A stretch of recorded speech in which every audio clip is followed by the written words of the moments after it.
Hello guys! So meron na naman ako natuklasan na gamit for us crocheters or knitters. Ito yung blocking board. Tapos meron din siya susukan ng mga crochet hooks and knitting needles.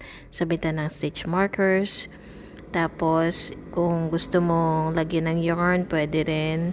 May parang yarn ball din siya. Then sizes na kailangan mo. So ito, papakita ko sa inyo yung Indofil 4-ply na nilagay ko. Ito naman ginagamit talaga natin para hindi mag-move yung yarn habang nagko-crochet tayo. So, kasing sukat lang niya yung standard size na Indofil 4-ply yarn na worth 200 grams. So, ayan. Maganda siya talaga for beginner. And yung quality ng wood naman is okay din.